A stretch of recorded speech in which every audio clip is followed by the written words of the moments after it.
우리가 함께 나눌 하나님 말씀은 고린도전서 3장 1절로 7절까지의 말씀입니다. 함께 합독하도록 하겠습니다. 형제들아, 내가 신령한 자들을 대함과 같이 너희에게 말할 수 없어서 육신에 속한 자 곧 그리스도 안에서 어린아이들을 대함과 같이 하노라. 내가 너희를 젖으로 먹이고 밥으로 아니하였노니 이는 너희가 감당하지 못하였음이거니와 지금도 못하리라. 너희는 아직도 육신에 속한 자로다. 너희 가운데 시기와 분쟁이 있으니 어찌 육신에 속하여 사람을 따라 행함이 아니리요. 어떤 이는 말하되 나는 바울에게라 하고 다른 이는 나는 아볼로에게라 하니 너희가 육의 사람이 아니리요. 그런즉 아볼로는 무엇이며 바울은 무엇이냐? 그들은 주께서 각각 주신 대로 너희로 하여금 믿게 한 사역자들이니라. 나는 심었고 아볼로는 물을 주었으되 오직 하나님께서 자라나게 하셨나니 그런즉 심는 이나 물 주는 이는 아무것도 아니로되 오직 자라게 하시는 이는 하나님뿐이니라. 아멘. 명절이 오면 자녀들은 오랜만에 뵙는 친척 어르신들께 듣게 되는 단골 멘트가 있습니다. 꼭 명절이 아니어도 친척 어르신들을 오랜만에 뵙게 되면 꼭 듣는 말인데요. 바로 언제 이렇게 큰겨? 라고 하시는 말씀입니다. 지나가다 만나면 못 알아보겠어. 언제 이렇게 컸냐? 걸음마 뛴 게 엊그제 같은데 벌써 성인이요. 라고 하시는 말씀들을 자녀들은 꼭 듣곤 합니다. 친척 어르신들과 매일 만나 뵙지 못하는 상황 속에서 아이들은 쑥쑥 자라기 때문에 반가운 마음과 그리고 잘 자라주는 자녀들에 대한 뿌듯한 표현인 것이지요.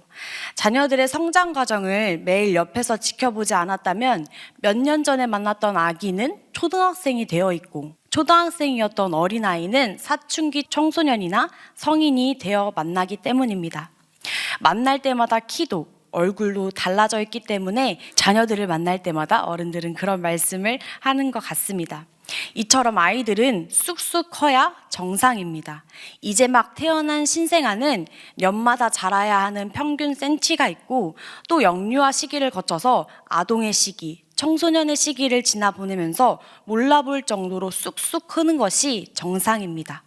성인이 되기 전까지 성장 과정을 거치면서 우리 자녀가 또래 자녀들보다 평균 키가 작거나 신체가 발달되지 않으면 그것은 부모님들과 조부모님들의 꽤 심각한 고민거리가 되기도 합니다.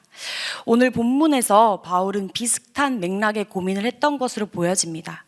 1절에서 2절 말씀을 다시 한번 읽겠습니다. 형제들아, 내가 신령한 자들을 대함과 같이 너희에게 말할 수 없어서 육신에 속한 자 곧 그리스도 안에서 어린아이들을 대함과 같이 하노라. 내가 너희를 젖으로 먹이고 밥으로 아니하였노니 이는 너희가 감당하지 못하였음이거니와 지금도 못하리라. 바울은 고린도 교회 성도들을 어린아이라고 비유하고 있습니다. 성장하지 못하는 고린도 교회 성도들을 바라보며 한탄하고 있습니다. 시간이 지나도 모유만 먹는 자라지 못하는 어린아이와 같다는 것입니다. 신생아가 태어나서 모유를 먹는 것은 당연합니다.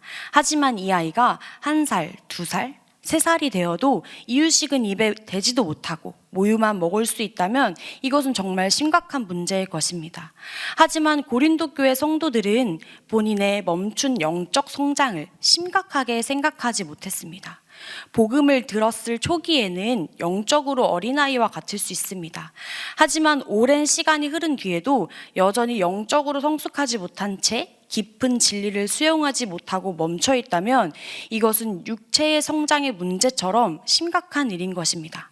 이처럼 오늘 하나님께서는 우리에게 영적으로 성숙하라고 말씀하십니다. 바울은 영적 성장이 멈춘 교인들을 향해 본문 3절로 아직도 육신에 속한 자로다 라고 표현하고 있습니다. 그리스도 안에서 어린 아이들이라고도 표현되는 이 말은 성령으로 거듭나지 못하여 여전히 죄 가운데 있다는 것을 말하는 것이 아닙니다. 성령은 소유하고 있지만 성장하지 못하는 신앙을 말합니다. 성장하지 못하는 신앙의 상태이기 때문에 성령에 사로잡히지 않고 본성에 더 지배를 받아서 육신적인 기준으로 판단하고 행동한다는 것입니다. 바울이 복음을 전하였던 초창기 고린도 교회 교인들은 영유아와 같았다면 시간이 지나 바울이 다시 돌아왔을 때에는 아동으로, 청소년으로 자라 있어야 마땅한 것인데 여전히 유아의 상태로 머물러 있다는 것입니다. 이처럼 고린도 교인들은 영적으로 자라나지 않았고 정체되어 있었음을 보여줍니다. 말씀을 비춰 우리를 돌아보면 우리도 육체의 성장에는 참으로 예민합니다. 하지만 나의 영적인 성장에는, 성화에는 육체적 성장만큼 예민하고 심각하게 받아들이고 있는지 돌아봐야 합니다. 바울은 고린도 교인들에게 너희가 아직 어린아이와 같이 육신에 속하여 본능대로 살고 있기 때문에 교회 안에서 시기와 분쟁이 있으며 사람을 의지하고 있다고 말합니다. 고린도전서의 전체 후반부, 특히 13장을 보면 고린도 교회 교인들은 방언이나 예언과 같은 성령의 은사들에 대해서는 대단한 영적인 의미를 부여했던 것으로 보여집니다. 하지만 그들은 사랑이 수반되지 않은 미성숙한 태도를 보였습니다. 사랑이 수반되지 않는 은사들은 인간 중심적인 것에 불과하다는 사실을 그들은 알지 못했습니다. 분명히 시기와 분쟁은 사랑과 반대되는 표현입니다. 즉 이기적인 생활이라는 것입니다. 이러한 생활 태도 안에서 교회는 아볼로파, 바울파라고 칭하며 분쟁하고 시기하는 결과를 낳았습니다. 또 하나님이 아닌 사람을 바라보고 의지하게 되었습니다. 바울은 이것을 지적하며 그들로 다시금 하나님만을 바라볼 것을 선포합니다. 성령으로 거듭난 사람은 육신의 눈으로 사람을 바라보며 나아가는 것이 아니라 영적인 눈으로 하나님을 바라보며 살아가야 합니다. 6절에 보면 나는 심었고 아볼로는 물을 주었으되 오직 하나님께서 자라나게 하셨나니. 아멘. 심는 이와 물 주는 이는 하나님께서 그들을 통해 역사하실 때에만 의미가 있습니다. 사람을 바라보고 의지할 때에는 영적으로 성숙할 수 없다는 것을 의미합니다. 우리는 이 기록된 말씀, 바울이 선포한 지혜를 기억하고 본받아야 합니다. 바울은 불가항력적인 하나님의 은혜로 예수님을 만났습니다. 나를 구원하신 우리 구주 예수 그리스도로부터 부여받은 사명을, 복음의 사명을 감당했습니다. 예수님을 따르고 영적으로 성숙되어져 가는 것을 목숨처럼 귀하게 여기고 사랑했던 사람입니다. 자신에게 주어진 교회의 털을 닦는 일을 자기에게 맡겨진 사명으로 생각하고 이해했습니다. 그리고 그 일을 자기의 힘으로 이룬 것이 아니라 오직 하나님의 은혜였음을 바울은 고백하고 있습니다. 바울이 회심한 후에 날로 성령 안에서 하나님의 진리를 매 순간 깨달았습니다. 그런 바울의 성숙은 겸손으로 나타납니다. 10절 말씀을 살펴보면 자기가 이룬 터 위에 다른 사람들이 하나님의 일을 세워나갈 수 있다라고 인정했고 그 터는 자기 자신, 바울이 아닌 오직 예수님이심을 바울은 분명히 했습니다. 우리가 육적인 눈으로 우리의 사역들을 바라볼 때 인간적인 마음으로 서운하기도 하고 시기하는 마음이 올라올 때가 있습니다. 하지만 바울의 겸손할 수 있었던 이유들을 말씀을 통해 묵상하고 되새기면서 우리를 통해 이뤄가시는 하나님의 일하심에 우리의 주권을 내어드려야 합니다. 이는 영적인 눈으로 성령을 따라서 하나님의 일하심을 보며 살아가는 성숙한 그리스도인들에게 나타나는 태도입니다. 우리를 통해 모든 것을 이루시는 분은 오직 하나님이심을 기억해야 합니다. 16절에서 17절 말씀을 보면 하나님께서는 우리가 하나님의 성전이라고 말씀하십니다. 성전에는 두 가지가 있습니다. 보이는 성전과 보이지 않는 성전. 보이는 성전은 교회를 말하고요. 보이지 않는 성전은 성도입니다. 보이는 성전인 교회, 건물은 시간이 지남에 따라 낙후될 수 있습니다. 하지만 보이지 않는 성전인 우리는 날로 새로워져야 합니다. 하나님께서 예수 그리스도 안에서 새로 지음을 받아 성령을 따라 살아가는 우리에게 날마다 새로워지고 단단하게 지어가시는 일들을 행하십니다. 바로 성령님 안에서 말씀을 따라 이 하루를 시작할 때 그렇습니다. 바울은 고린도 교회가 하나님의 집일 뿐만 아니라 하나님의 성전이라는 것을 다시 한번 일깨워 줍니다. 그리스도인들이 그리스도인답게 살기 위해서는 각자가 성령을 따라 사는 하나님의 성전임을 인식하고 거룩한 하나님의 성전이 되도록 유지해야 합니다. 고린도전서 3장은 영적 분별력이 결여되어 있는 것을 지적합니다.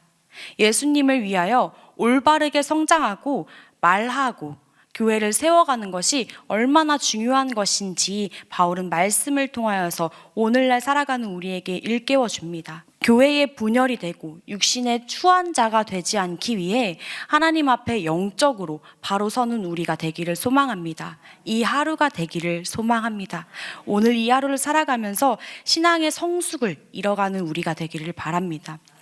바울은 고린도 교회를 향해 사랑으로 권면했습니다. 예수님께서 핏값으로 세우신 귀한 하나님의 사람들이 날로 새롭게 되어서 오직 예수님의 사람으로 지어져 가기를 소망했습니다. 23절 말씀에 너희는 그리스도의 것이요 그리스도는 하나님의 것이니라 라고 말씀하고 있습니다. 말씀을 비춰보면 우리는 하나님의 것입니다. 예수님께서 우리를 위해 피 흘리심으로 새로 지으심 받은 하나님의 성전입니다. 하나님께서는 우리에게 이 귀한 진리를 깨달아 말씀으로 살아가는 우리에게 영적 성장을 이루십니다. 오직 그리스도의 장성한 분량에 이르기까지 우리와 함께 하시는 하나님만 찬양하고 의지하는 우리의 귀한 하루가 되기를 소망합니다. 기도하겠습니다. 사랑이신 하나님, 주님께서 우리를 얼마나 사랑하시는지 말씀 앞에서 깨닫습니다. 죄인된 우리를 오늘도 여전히 사랑하시어 그리스도의 장성한 분량에 이르도록 통치하시는 하나님을 찬양합니다. 사람을 의지하는 것과 인간의 지혜로 살아가는 것이 하나님 앞에 얼마나 어리석은 일인지 깨닫사오니 주님께서 허락하신 우리의 모든 삶에 순간순간마다 주님만을 의지하게 하여 주옵소서. 주님께서 부르시어 서로를 돌보게 하신 이 선창교회에 예수님을 닮은 성품으로 하나님의 영향력을 끼치는 한 사람이 되게 하여 주옵시고 주님을 닮은 말과 행동과 발걸음을 통하여서 하나님의 영화로운 나라가 확장되게 하여 주옵소서. 하나님, 우리는 사나 죽으나 하나님의 것입니다. 주님만이 나를 다스리시고 인도하여 주시기를 원하오니 이 아침 기도하며 나아가는 모든 자리에 성령님 기름 부어 주옵소서. 주님께서 행하시는 모든 일에 감사드립니다. 귀하신 예수님의 이름으로 함께 기도드립니다. 아멘.